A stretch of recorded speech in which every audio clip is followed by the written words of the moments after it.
Hi, this is Jenny Higginbotham, substitute specialist with Manassas City Public Schools. I'm going to walk you through this virtual orientation.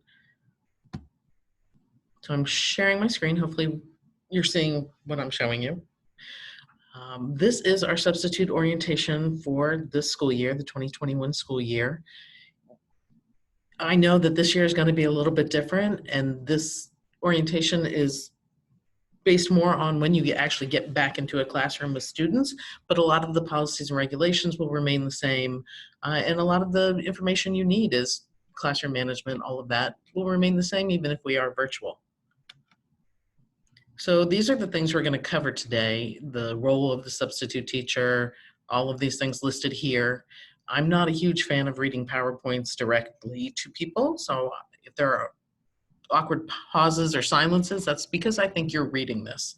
And you can always go back or rewatch parts if I go too quickly for you.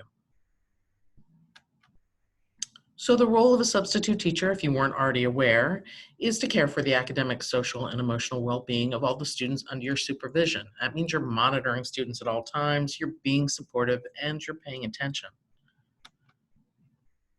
You are there to supervise the students, and you want to make sure that they remain safe and that you are acting reasonably and with safety in mind. And you need to be able to explain circumstances and your actions to them, as well as following the school safety policies and procedures. Also, you want to make sure you know where all the students are at all times. Don't lose anybody. You may need a sign out sheet since you don't know all the classroom or all the kids in a classroom, so that if they go to the restroom or if they go to the library, you actually have them sign in and out. Whatever makes it the easiest way for you to keep track of everybody in a classroom.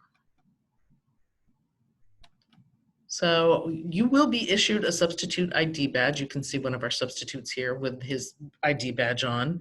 You are required to wear it at all times in the school. We're doing things a little bit differently now because of COVID. So once I see that you've completed all the portions of your substitute new hire orientation, then I'm going to have you come back to the office to create your badge. The other thing you could do is to have somebody take a very clear headshot of you, somewhat close up, and email that to me, and then I can just craft your badge from that. But again, you will need to come here to pick it up. So we create the badges here. When you get to the schools, if you don't have your badge yet, or if you forgot it, they will make a temporary ID badge from the desk of the greeter. It will stick onto your shirt, and you will need your driver's license for that. You should probably always have your driver's license or an ID card on you when you enter a school building. So the dress code, you're going for a professional look. You are modeling for the students. So it's important that you come in looking professional. There are jeans days on Fridays at most, if not all, the schools. That's something you'd want to check out, though. If I was going to a school for the very first time and it was a Friday, I might call the sub coordinator there first to say, hey, is it a jeans day this Friday at your school? Just to check. You want to look put together. You want to look professional. You don't want to blend in with the students. You want to make sure that you're speaking professionally and that you maintain a really good professional relationship with the students. Students will want to get to know you. You're new to them. Sometimes you may know some of them if they're kids in your neighborhood, if they're friends of if you have children in our school division and they're your children's friends. But again, you're there in a professional capacity. So you want to make sure that you maintain a professional relationship with the students and that you are watching how you speak to them. These pillars of character, there should be posters in every school. Students do reports on these from kindergarten through their senior year of high school. We expect the students to model this behavior, and we expect our staff to model it as well.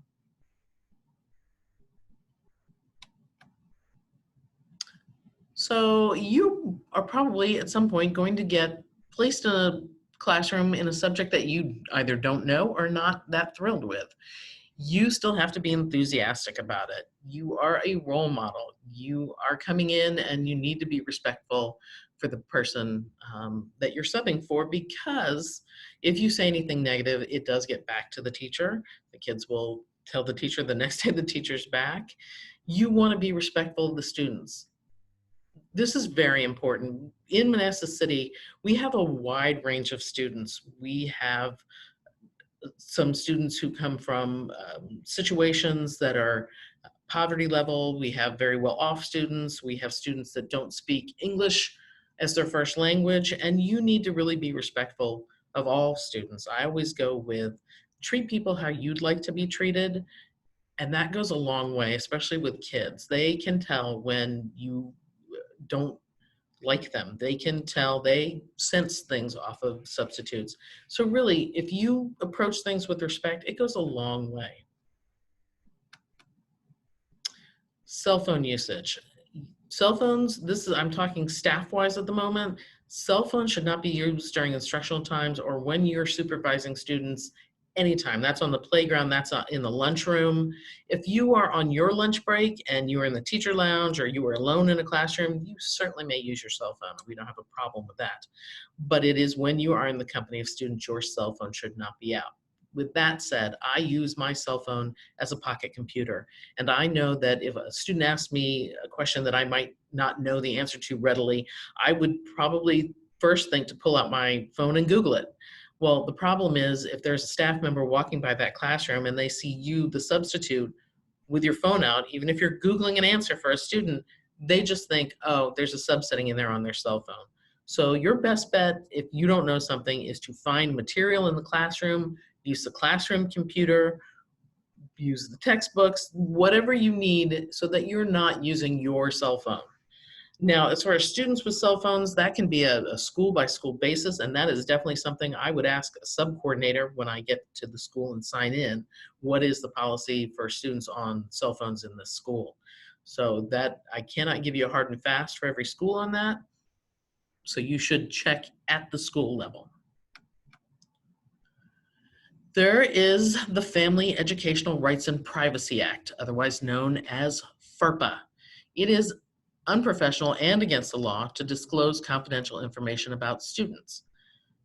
Manassas is a small town, especially if you're from Manassas and you're out in Manassas. If you're talking to somebody in the neighborhood restaurant about the day you had at Baldwin subbing and this one kid in your class and you name the child, you have no idea if that child's neighbor or family member is anywhere near you. So you cannot disclose confidential information about students.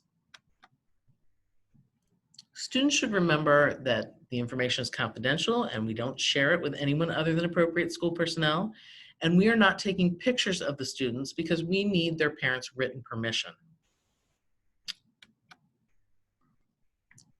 You may be asked when you're a sub to cover another class during the classroom you're subbing in's planning period. That is because you as a substitute do not require a planning period. You might get to a school and you've picked the subject you wanted to teach for that day and they say, hey, would you mind, we're going to put you in this classroom instead. That is done for the benefit of the students. It is always done with the students in mind. It could be that they're doing you a favor. It could be that they don't know you well enough yet to know whether you can handle the classroom that you've picked up. And so they're putting you in a different classroom that might not have as many challenges, and they are putting somebody else that they know well, that works well with those students in that classroom. It is nothing personal, it is just the best fit for the students. You also might be asked to float and cover several classrooms through the day. There is a job called Child Study. You will see that title in absence management when you pick up jobs. That covers teachers who were doing IEP meetings, and you would go into one teacher's classroom for a certain time period. When that teacher comes back, you go to the next teacher's room so that they can leave to go to meetings. So that's child study. But if you don't mind, I have some substitutes who absolutely love that job. That's what you might do. But again, you might also just float to cover holes in the day.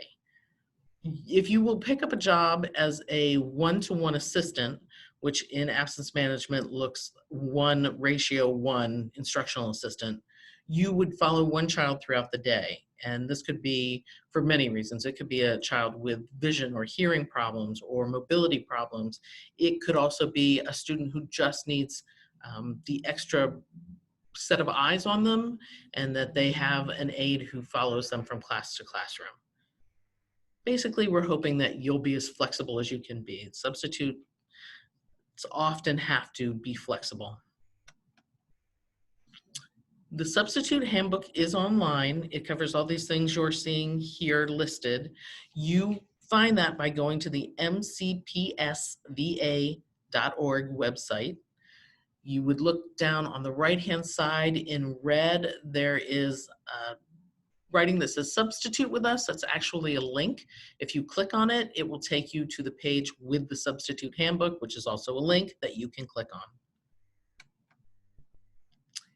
Canceling assignments. So it happens sometimes in the morning. You've accepted an assignment, but you get up in the morning and for whatever reason, you're not going to be able to make it into the school that day. The first thing you need to do is to try and remove yourself in absence management. The only problem with that is there's an hour-and-a-half cutoff time before the job starts where you are no longer, once we go past an hour-and-a-half, able to pull yourself out of the job. So if you have a job that starts at 8, you need to put in there that you need to release that job before 6:30 or by 6:30, because other than that, you will not be able to remove yourself. So if you cannot remove yourself, the first thing you want to do is call or email me, and then call the sub-coordinator at the school. Their phone numbers are at the end of this presentation, and they are also in the substitute handbook. You would call and leave me a message. If I don't answer it right away, just leave me the message that says, hey, Jenny, I'm not going to be able to make it in today. You don't even have to tell me the school. Just tell me your name. Make sure you say your name, and or in an email, just say, I'm not making it in today. Then call the school, and you may have to leave a message for the substitute coordinator. That's fine. Just leave the message that said, hey, I let Jenny know I'm not making it in today. The reason you want to do that is if you cancel a job at a school 24 hours or less before the job starts, you won't be able to pick up any other jobs at the schools for that day.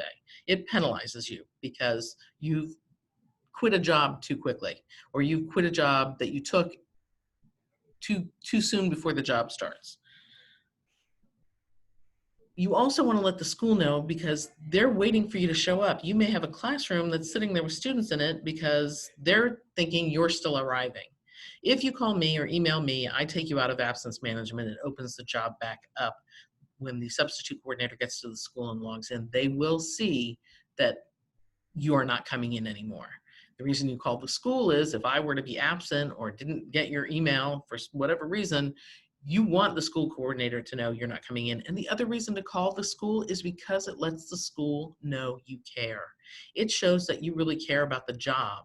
It doesn't, if you cancel short notice, oftentimes the sub-coordinators call me and say, hey, why did so-and-so cancel? I can't often tell them why you canceled. Unless you told me, I won't know. But it looks bad if you cancel jobs on short notice without letting the school know why, or letting somebody know that you're not coming. It's not always the why of the, it's not always I have a flat tire. It's I'm not making it in. They just need to know as soon as they can so they can find somebody else to fill your slot. This is the hardest thing I have to explain to you, which would be the types of assignments in our school division. They are either half day or full day. In absence management, however, when teachers put in leave, they put it in for whatever period of time they're going to be gone. So let's say I only need 2 hours and I'm running to the doctor as a teacher in a school. I'm putting in those 2 hours. Well, you as a substitute see this job in absence management and it says 2 hours. It's not 2 hours, it's 4 hours. It is either 4 hours or 8 hours. Now realize it's really not 8, but for recording purposes, it is 8 hours. 4 hours or 8 hours. The school start and end times with their half-day start and end times is in the substitute handbook online. Also, if you send me an email, I'll be happy to email it to you singly, just that as well. But that's something you really need to have to look at when you're accepting a job that's less than 4 hours. So sometimes the time will straddle that half-day mark for a school. So if a school's half-day mark is 11 a.m. and there's a teacher with a timeout that goes from 10:30 to 1. I'm not sure if that's 4 hours. I'm just making up times out of my head. If that's, let's go with 10:30 to noon. I would call, if I would wanted to pick up that job, I would pick it up as soon as possible, hopefully a day ahead. I would call the substitute coordinator and ask them, when would you like me to arrive, or how late would you like me to stay? Because the substitute coordinator is going to know the teacher's schedule. They're going to be able to tell you, hey, what we really need is for you to come in when school starts, and then we'll let you go at the half day mark, because the teacher really, the only time they need you covering that classroom is this time. So again, if you see something that's less than 4 hours, you are going to be in the school for 4 hours. That's what you're being paid for. If you see something that is over 4 hours, but less than a full day, you are there for the full day. Again, if you have questions on this, I am happy to answer them. You can always call me.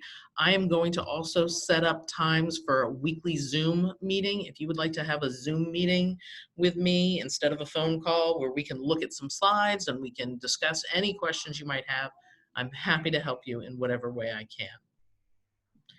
The one thing I want to say about this is the sub-coordinators all know that you've been trained on this. So please don't show up for a 2-hour job thinking it was only those 2 hours, because the sub-coordinators know that I have told you how to do this. You can be excluded from a school. These are some of the reasons that you might be excluded from a school or schools. Sometimes it is something where we'll just remove that school from your profile and you won't see the jobs there anymore. You won't be able to pick jobs up there because you don't have any complaints from any other schools. So, I prefer that administrators talk to substitutes if there's a problem, so that they treat you like one of the staff and that you understand what you need to change. If you're doing something wrong, maybe it's that nobody really told you the right way to do it. So if an administrator actually talks to you and doesn't just exclude you, then they have a great substitute who can still come to their school. What happens if you get an exclusion, however?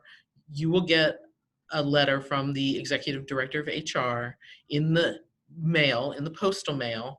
It will tell you the reason, it will tell you the school and the date of the event, and then a copy of that letter goes in your personnel file. Policies and regulations, everyone's favorite. So the child abuse and neglect policy. Anyone who works for a school in the Commonwealth of Virginia is a mandated reporter for child neglect and abuse. And that's all teachers or all other staff in a public or private school, kindergarten or nursery school. All employees of Manassas City Public Schools are mandated reporters. So when should you report? You want to report the suspected abuse or neglect or abandonment within 24 hours to the person in charge of the school. If you don't get the principal, you want the assistant principal. If there was not an assistant principal available, then you want somebody in school counseling. You can also call the local Department of Social Services, but the problem there is they then call the school. So you might, it's best, in my opinion, to go to somebody in charge at the school first. The other thing that might happen is if you go to report something, the principal could tell you that's something we're already aware of. Social Services is working with the family, but we thank you for bringing it to our attention. But just so you know that Social Services is already working with this family. If that were to happen to you, I recommend you go home and send an email to the person you spoke to.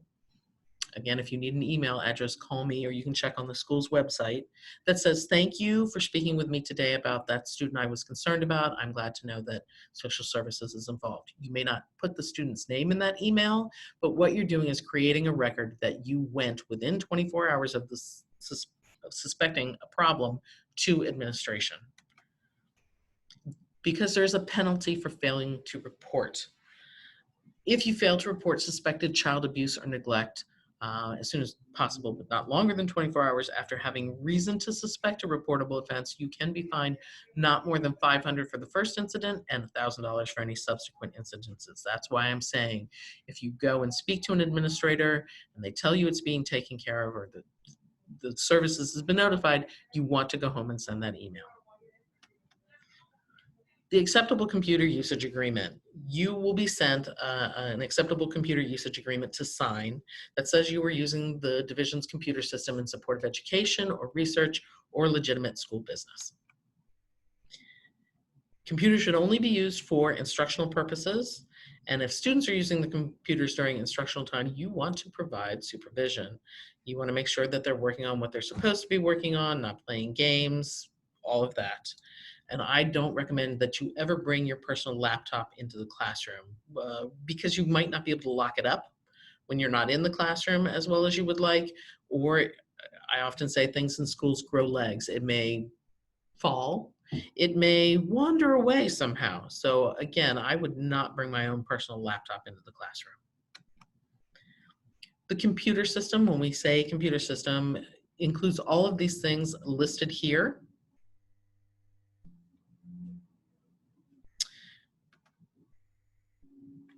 So anything you do using the computer system, and that's email, instant messages, or text messages, if you are logged into the school's Wi-Fi, same with tweets, you can be monitored, read, and or archived by school officials. So most people in a school, most substitutes and teachers, when they're in the school, they are not on the school's Wi-Fi on their cell phones. They are on their own data plan. So that, we're not talking about that. However, if you used the school Wi-Fi or if you used a school computer to send emails, then yes, we are talking about that. Do not share passwords and IDs other than those specifically assigned to you. In the past, I'm not sure they're doing it anymore, teachers would often leave substitutes logins and ID passwords to websites that they wanted the subs to use, or sometimes they would do it into PowerSchool so that a substitute could take attendance easily in PowerSchool.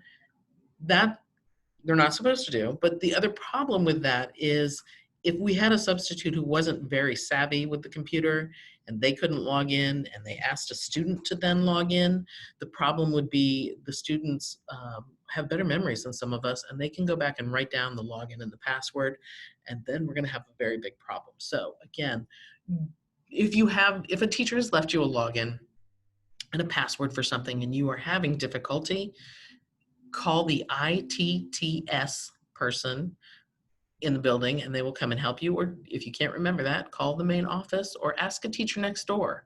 You can always send a student next door with a note that says, hey, I'm having trouble logging in. Could you come help me?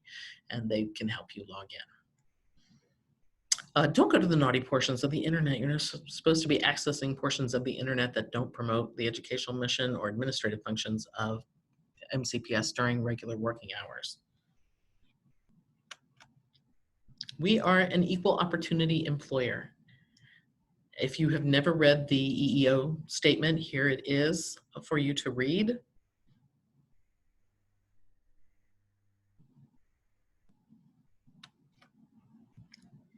But if you believe that you've not received equal employment opportunities, you want to report the alleged discrimination to one of the division's compliance officers as soon as possible, generally within 15 days of the occurrence. There is a form online, the report of discrimination, under the school board documents that could be used. However, oral reports and other written reports will be accepted. Pardon me.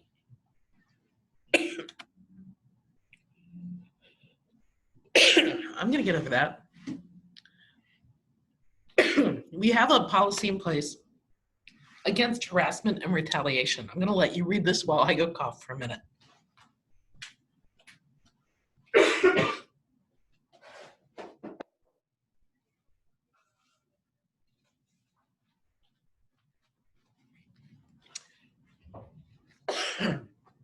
So, hopefully you've read that it's a violation of the policy for any school personnel to tolerate harassment based on a student's or an employee's sex, gender, race, color, national origin, disability, religion, ancestry, age, marital status, or genetic information, or any other characteristic protected by law, or based on a belief that such characteristic exists at school or any school-sponsored activity by students, school personnel, or third parties participating in, observing, or otherwise engaged in school-sponsored activities. Harassment based on race, national origin, disability, or religion. Harassment may include the use of cell phones or internet, and it's relating to an individual's race, national origin, disability, or religion when it creates an intimidating, hostile, or offensive working or educational environment, substantially or unreasonably interferes with an individual's work or education, or otherwise is sufficiently serious to limit an individual's employment opportunities or to limit students' ability to participate in or benefit from the educational program. So again, a lot of these policies and regulations cover both staff and students. And they will also be in the Student Code of Conduct. Here are some examples of improper conduct.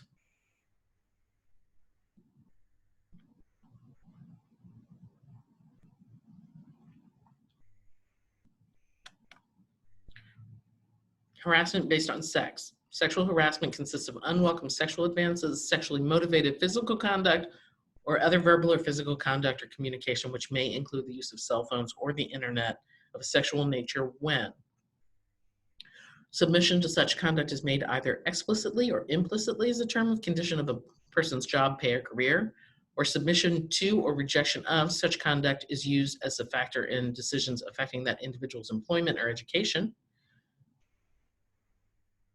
or that conduct or communication substantially or unreasonably interferes with an individual's employment or educational environment. And here are some examples of improper conduct.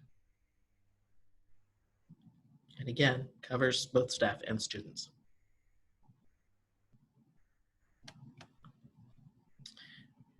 Any student, school personnel, or employment applicant who believes that he or she has been subjected to prohibited harassment or other discrimination should report the alleged acts as soon as possible, generally within 15 days, to the principal or to one of the MCPS compliance officers.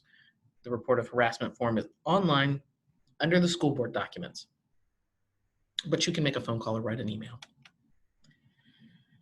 We have an anti-bullying policy in place. It is the goal of Manassas City Public Schools to provide a school environment free from all forms of bullying, harassment, and or intimidation.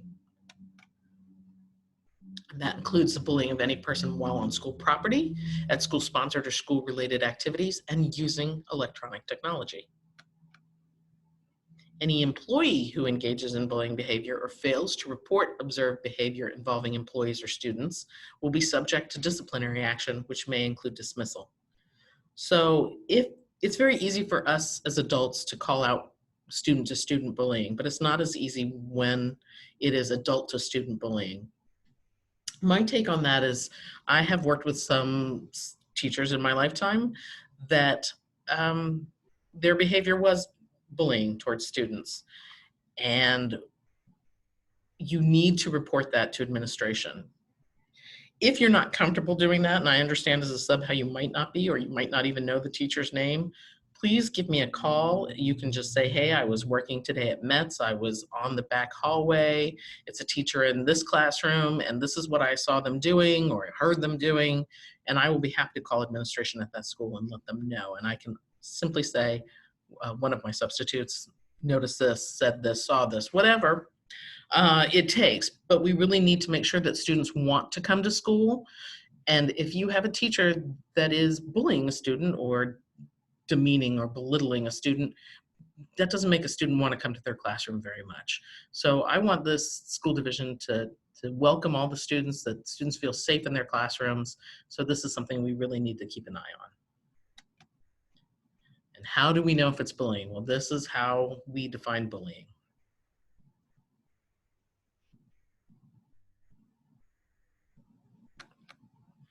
And it includes, but isn't limited to, verbal or electronic communication, such as cyberbullying, or a physical act or gesture based on any actual or perceived differentiating characteristics such as race, color, religion, ancestry, national origin, gender, gender identity and expression, socioeconomic status, academic status, physical appearance, or mental, physical, developmental, or sensory disability, or by association with an individual or group who has or is perceived to have one or more of such characteristics.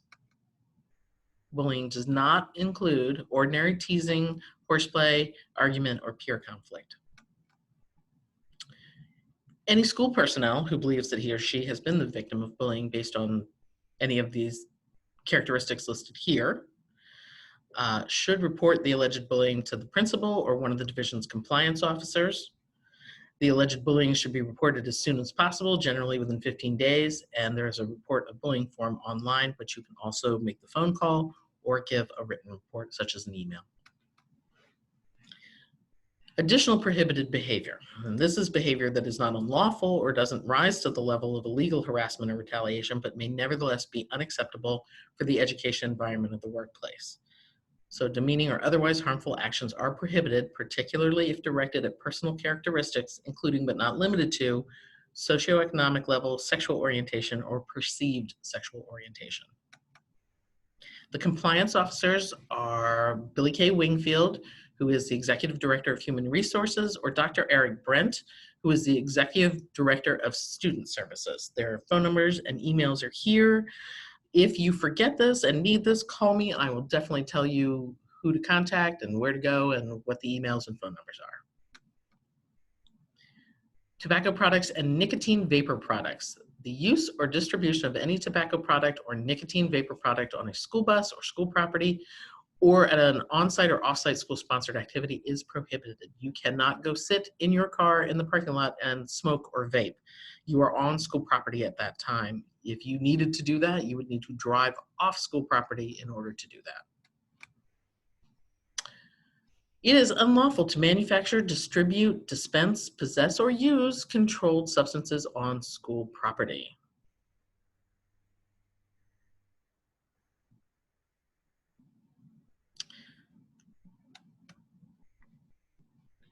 No one may possess or use any firearm or weapon as defined in policy JFCD, weapons in school, on school property, including school vehicles, on that portion of any property open to the public and then exclusively used for school-sponsored functions or extracurricular activities while such functions or activities are taking place, or on any school bus without authorization of the superintendent or superintendent's designee. And weapons include, but aren't limited to, all of these things listed here.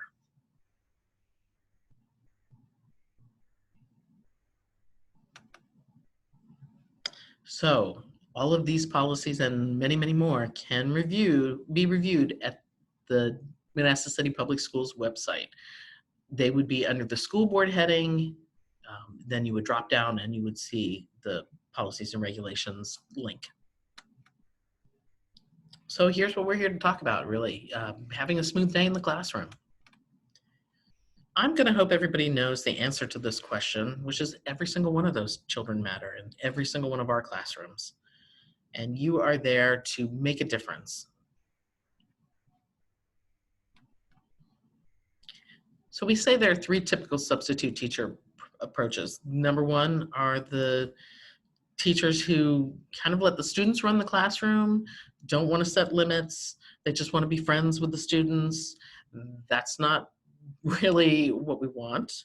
Number two is the hostile teachers, and they respond to things in a way that elevates and exacerbates the problems. They are controlling and negative and sarcastic, and they start to have, they make it a battleground in that classroom, or they rule with an iron fist. That's not going to serve you well either with that approach. So the approach we think is the best is to just be assertive. You come in confident, you clearly articulate your expectations. You treat the students with respect. Again, that to me is a key one. You're proactive, you're consistent and firm, use an appropriate sense of humor. You're working on building trust. We teach children as parents that you aren't to trust strangers. Well, you're a giant stranger now. In an elementary school classroom especially, they're not sure who you are. So a lot of it is about building trust. Your body language will go a long way. Hopefully, you know, everybody knows the I can be quiet until you can be quiet sort of a facial expression, because there is one. I'm sorry this isn't an actual Zoom meeting where you're looking at me, because I can demonstrate it very well. But it is a lot in the way you carry yourself. So it's okay, you know, to state to your class, again, I come from the middle school, in case I have not said that, which I haven't, which is I came into the school division as a permanent sub at the middle school. I then went on to daily subbing in every school in the school division. And then I went on to taking a classroom at the middle school at Metz for 10 years before I came to human resources. So I have had the experience as having my own classroom, and I've had the experience as being a substitute. So I have some knowledge of how this works. So when I was a substitute, I used to tell students, look, here's what your teacher has left for you guys to do today. You know, I'm pretty sure that we can get this done within this time period with her expectations or his expectations. And if there's time left over before the end of the period and everybody has completed what they need to complete, I'm happy with you guys, you know, talking quietly amongst yourself, or if you can listen to music quietly, or work on other homework you might have that you didn't finish, that's fine. But we all have to get this done. This needs to be done before that can happen. Again, I gave them I would also say, you know, hey, I'm here as your substitute teacher, although I do like the term guest teacher. I'm here as your substitute teacher for the day. This is what I expect this classroom to be like. Your teacher has said this.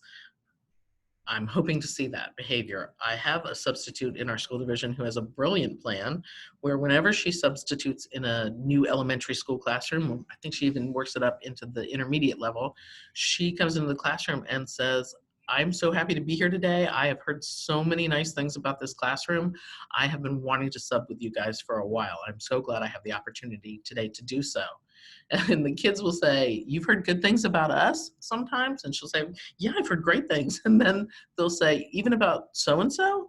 So sometimes the class might know their limitations or their behavior. But again, you go in there and you give them the compliment. You've started off the day in a great way.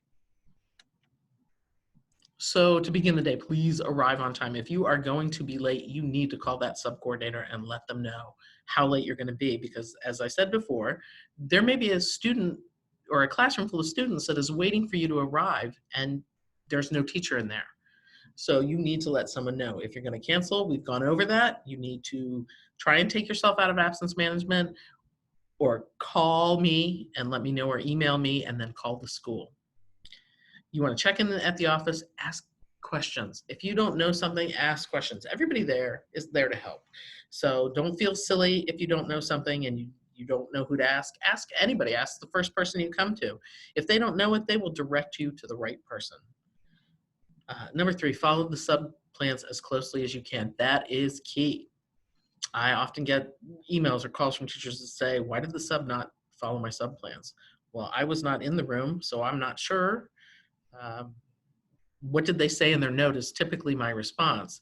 And if the teacher tells me a substitute didn't leave a note, I am just shocked and appalled, because you will always leave a note. I don't care if the job was 1 period. Leave a note to the teacher about that period. That's very, very important. They are not there. They want to rely on the grown-up in the room to tell them what happened, not the students. So please, please, please leave a note. Also, if you leave a note, I'll go over this again later. If you leave a note and you love that classroom, say, hey, I really enjoyed working in your room. Thanks for the lesson plans, whatever. My name is so-and-so. Please request me the next time you're out. And the teachers can do that. If you need help, get it from a team member. I said before, you can send a student next door with a note. You cannot leave that classroom. You are not walking out of a classroom with students in it as a substitute. Do not do that. Have somebody come from next door. If it was very bad, call the office and say, I need something, whatever it is that you need, and somebody will get it to you. Again, an emergency plan is beautiful because it gives you time to kill. You should always have in your head like a 10-minute, something to kill time with for 10 minutes if you had to, if you're scrambling. Have the students do a writing activity. Have them list their have them list their favorite vocabulary words that they're learning, if that's what they're learning. Have them write you 3 sentences on what the last thing they remember learning was. They're entertaining to read, I can tell you that, but it will give the students something to do while you get stuff arranged. You want to review the lesson plans. You want to retrieve text or attachments from the internet. That doesn't happen very often. Teachers can leave attachments in absence management, which you would then be able to download. I'm not sure. I haven't seen it done very often. They do have the ability to do it, but again, the problem with that is you may not be able to print it out. So, like I said, I don't see it happen too often, but you want to be able to do that if you can. Writing the objectives and directions for the student in a visible place, that's not always possible either. If there's a teacher has something written on a whiteboard already, please, please, please do not erase it.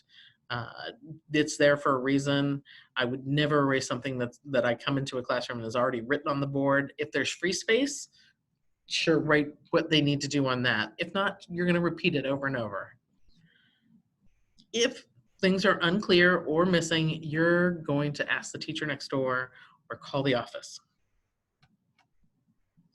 So greeting the students at the door. Well, I'm not sure how we're doing that in this virtual world, but in the olden days, that was a great way to set the tone for the day, especially with elementary school students. It takes away that element of surprise. It also gives you a moment to make a connection, a personal connection with a student, which can be simply, if they're wearing a t-shirt of a band you've heard of, or hey, do you like that band? Is that a band you listen to, or a college shirt, or whatever it is? It could be a hair color. It can be anything where you can give a positive compliment, say good morning. I always used to love, if I didn't have a first period class, to be walking the halls during first period where there are students in the halls that I don't know and just saying, hey, good morning. And they will look at you like you have three heads because they don't expect an adult that they don't know to say good morning to them. But, it's a great way to set the tone. Let the kids know that you're not there in a grumpy mood. You definitely have to take attendance for every class that you have. If you're in an elementary school, I know you probably have the same class all day, but in intermediate, middle, and high school, you will have different classes. So make sure you take attendance. You're going to write down who is tardy, who is absent for the day, or who comes super late or leaves early. That you're going to leave for the teacher, but you also need to report it to the office. Introduce yourself. I'm hoping everybody would know to do that. Clearly articulate in writing and verbally your expectations and objectives for the class period. When I said I would tell the kids this is what we have to do, that's fine. It's great to tell your kids what your expectations of behavior are. So then you're avoiding telling them the don'ts. I typically didn't remember as a sub until somebody did it and again, mostly the secondary level.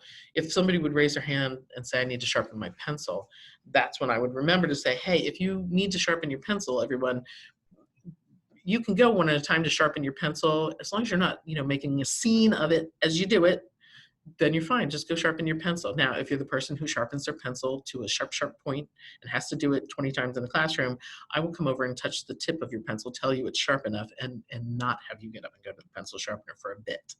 So it's that way. I wasn't saying, you have to raise your hand every time, but if that's something I needed them to do, if you need to ask me a question, please raise your hand. That's fine. Then I'm not telling them, don't talk out of turn, whatever. Set your expectations in the beginning. If it's a bathroom, I need to go to the bathroom. If the teacher does not have that in their lesson plans, then you can do things like make a chart, make a sign out sheet. Tell the student, hey, I'm going to need you to sign out. I'm going to put the time there that you leave, and I'm going to put the time that you come back in. And then I'm going to leave that for your teacher. Because I know from my middle school level that there were teachers who said to their students, you can only leave for the restroom like 3 times in a semester. So the kids often know the rules. Now, again, we're starting at the beginning of the season this year, at the beginning of the school year. So all the rules aren't hard and fast. Now it's virtual. So a lot of the rules are just crazy. I don't know all that's going to be involved in that yet. Seating charts, I don't think we're going to have to do that virtually. So, but if you're in a real classroom and there are students in the classroom, that can be a big help. If you're not good at memorizing names quickly, that's a great way so you know who you're talking to.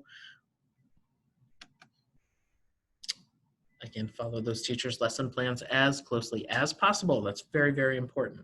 If there aren't lesson plans, don't share that with the class because then they just make up something that they're supposed to do, which is probably not really what it is. This is all outside material, must be pre-approved by the school administrator. And then I'm going to show you a slide where it tells you some websites to find outside material. I think what we're saying here really is don't bring in your own personal agenda. It's not your time to bring in um, things that you're interested in. This is what is the curriculum for the students? What are they actually supposed to be working on? So something that fits along the lines of that. Physical proximity is key. Work the room, wander it.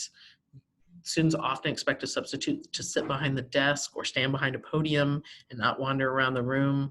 I'm happy to go sit in a desk near students if they're chatty and they can't seem to stay on task. One, to prove I can still fit into one of those desks, and two, because, you know, it tends to bring the chatting down. They're wondering why you're doing this. Well, I'm just keeping an eye on everything that's going on. Chunking your lesson into attention keeping time frames, that's a great idea. You will watch kids fade sometimes. You can stop and do an icebreaker if you have to. You know, if it's a 90-minute class and you notice that the kids are fading or not working, then stop and do an icebreaker. Have them, you know, ask them questions. You can work that into the curriculum. If it's math, you can ask colors, who likes what colors, and then do mean, median, and mode, or averages, or what you have to, fractions. You can do all sorts of things. If you have to work one-on-one with a student, you want to be smart. You want to keep the doors open or sit where people can see or hear you, or take it to a more public area. So your success as a substitute teacher really hangs on your ability to manage the classroom. That's a very true thing, but you can have excellent classroom management skills and still have a bad day. Please don't let a bad day ruin the way you feel about that school or that classroom. You know, everybody has a bad day, everybody has an off day, and these students are coming in with things that you have no idea what's going on in their life, and you could both be having a bad day. At that point, if you walk out and just feel like, that day didn't go well, look backwards on it and reevaluate how you reacted to things and what you did. And would there have been a way to turn it around? Could you have done anything better? Not created a power struggle, whatever it is, you can normally look backwards and go, oh, you know what? I probably could have stopped at that point. So here's the slide I told you about with some websites that are very useful for substitute teachers. There are plenty. You can always Google extra work substitute teachers. Also, let me tell you this hint. If you get a worksheet from a teacher and it doesn't have a key for you as a substitute, and there are questions on it that you may not know the answers to, you can type in the first question off of that sheet into Google, and oftentimes you will find the key online. Don't let the students know that. Some of them already do. But that is a big way to help you in case you needed to give an answer that you did not know. So we've talked about it. Make sure the students know your expectations and then be consistent in enforcing them. Don't create the power struggles. Don't make threats. That's a waste of your time. We do positive behavioral intervention systems in Manassas City Public Schools. So we are using positive reinforcements. We are not using food for good behavior because we don't know everybody's food allergies. And the ratio of positive to negative comments should be 8-to-1. That's class-wide, not individually. Stay engaged and on task with them. It's often fun if there's an extra worksheet, you try and do it with them. It's great to test your knowledge. And it's also fun if you have to ask them, hey, I really don't know the answer to question 3. Who can help me with that? If you are stuck in a classroom that's a subject you don't know, Latin, upper level math, whatever it is that you're not particularly fond of or good at, find out who's getting an A in that class, who does really well in that class, and have them be your teacher helper. Kids love to help teach. Kids love to show you what they know. So use that and have them assist you.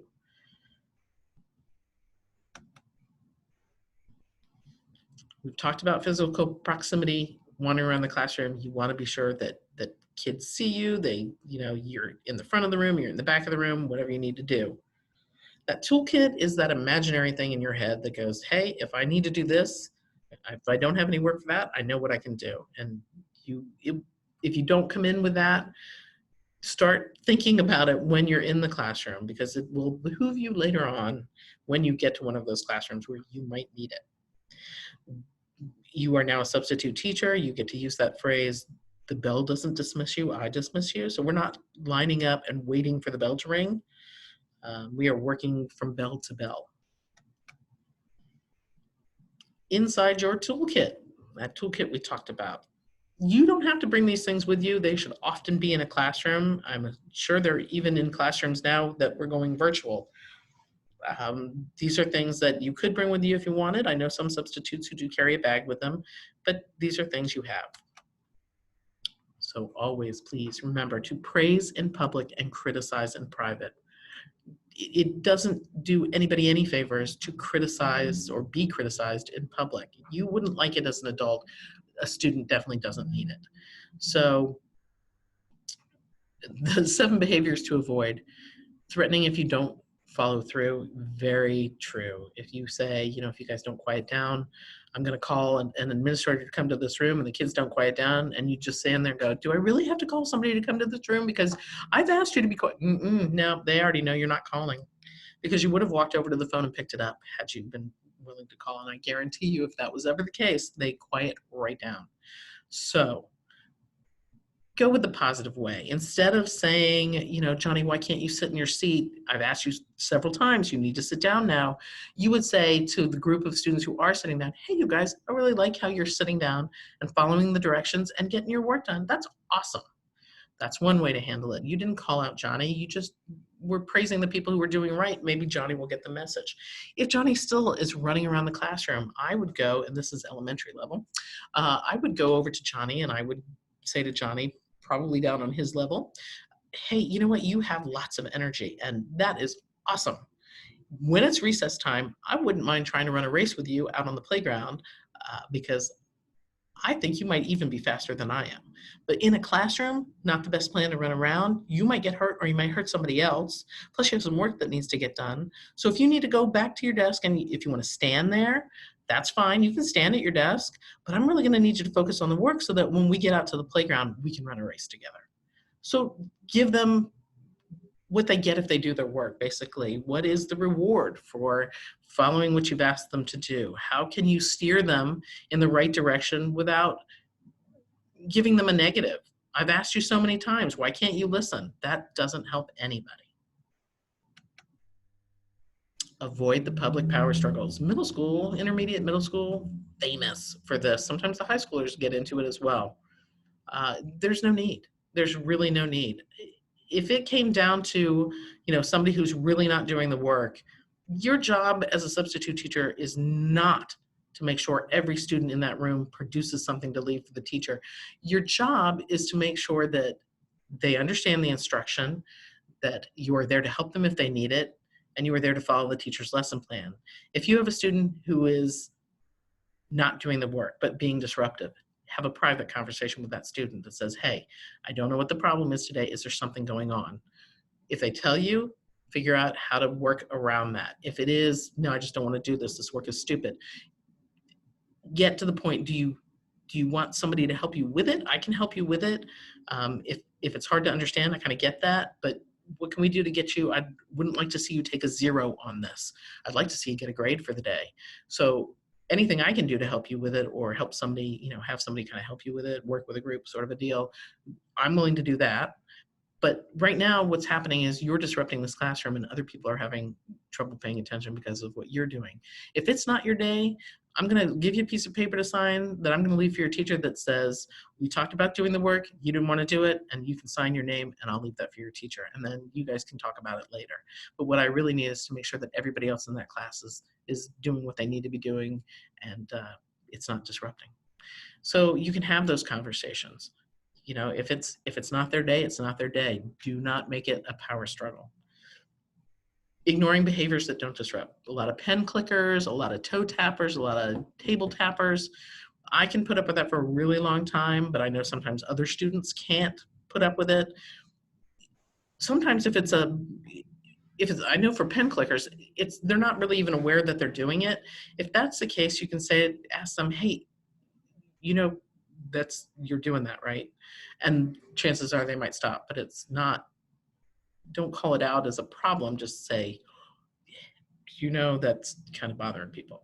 Sometimes they're doing it to bother people. The most I've ever had to do with students would be to say, "Are we good now?" Because then they're like, "Oh, I didn't know," or "Yes, we are." We're not embarrassing students. There's nothing to be had from embarrassing students. We're not there to do that. Nobody learns well from that. I've talked before. I want these students to want to come to class. They're not going to want to come to class. They're not going to want you to be their substitute if you're embarrassing them. We don't touch students. We don't use physical force, and we don't touch the students. Now, elementary school students will touch you. They're the ones who will come and hug you around the legs, often not of the, sometimes from behind when you're not even aware, that they're coming. At that point, I have in the past said, hey, you know what? I'm not really comfortable with hugs when I don't know somebody very well, but I'm happy to fist bump. Can we high five? Can we make that our thing? That's fine. I'm not telling you, don't shame a student for showing affection, but do tell them what's appropriate in a classroom. Speak privately and calmly and quietly. That helps. If somebody's voice is rising, if you lower yours, typically it makes the other person drop theirs again. And just keep it cool. Remember, we're all there to get through this day. You're not there to make the day bad for anybody, and hopefully they're not there to do the same for you. Do not leave that classroom unsupervised. That is a bad plan.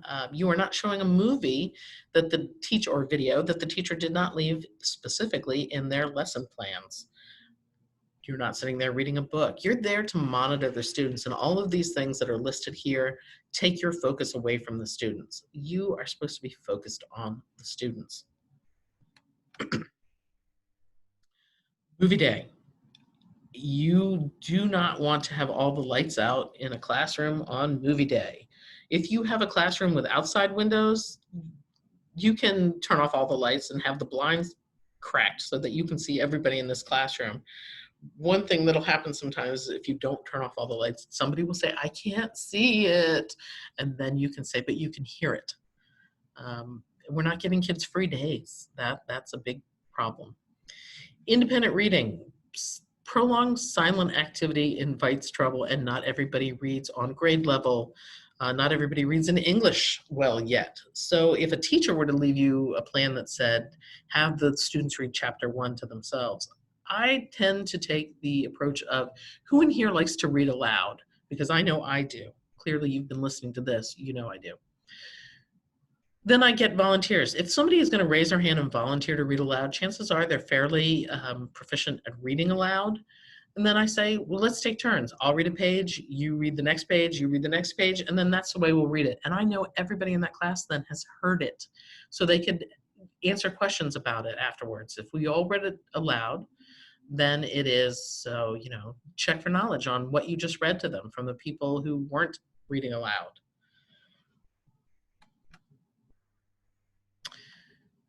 Handling the expected and the unexpected. We will, in the safety for substitutes portion, that goes over a lot of the procedures with dismissal and safety information. Chances are you're going to be writing a hall pass, or they may have a physical hall pass. Again, we're virtual right now, so I know some of this is not going to make sense until the students are back in the classroom. If you get hurt, you want to report that to the principal, regardless of the severity, the principal and the nurse.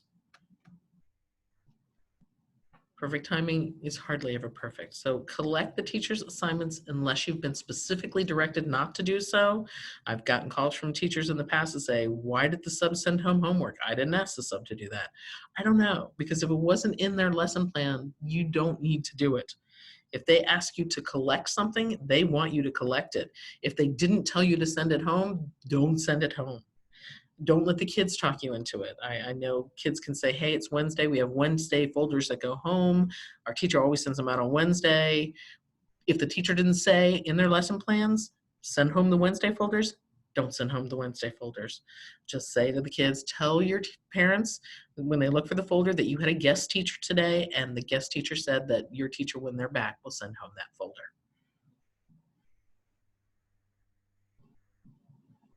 The learning essential question should be posted in the classroom. I'm not sure with this virtual if they will still have learning essential questions posted, but that should be posted. The kids should know what it is.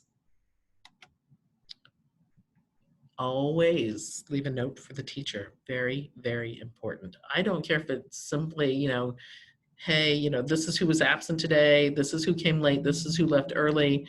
Your kids were great today, and sign your name. They just really want to know what you finished and what you didn't finish. So if you had in a secondary classroom, if every class had to do a worksheet, you can say first period completed the worksheet. Second period, we got as far as question 8. There was a fire drill. It was hard to get the kids back on track. They only got as far as question 8. Just leave those kind of notes. If you can't find a piece of paper, I would say pull one out of a student's notebook, maybe not in front of them. You could always ask a kid for a piece of paper if they have them, although we're virtual. So there should be paper in a classroom somewhere for you to write. I don't care if you take 20 Post-it notes and leave them on Post-it notes across the teacher's desk. Please leave them a note. Anecdotal records. Why? Because sometimes I might call you to ask about a day. I've heard something from a school. I want to know your take on it. If you don't leave anecdotal records in absence management, I'm not going to know. So you want to tell me what happened. These are for you to have. These aren't, hopefully you've already left this for the teacher, but if you had a situation that day, something out of the ordinary, write yourself a note about it. Because if I call and say, hey, I know you were at Baldwin Intermediate last week on Wednesday, can you tell me what happened? You're going to want to be able to tell me what the situation was. Inclement weather. Dr. Newman is very good about getting the notice out for school closings as soon as possible. It also goes on broadcast media prior to 6 a.m. I know typically he tries to get it out either the night before or by 5:30. If you are friends on Facebook with anybody who works in Manassas City Public Schools, they will have it up there as soon as they get the call. So look on TV, listen to the radio, look on Facebook, follow the Manassas City Public Schools Facebook page if you're on Facebook. There are lots of ways to find out if school is delayed or closed.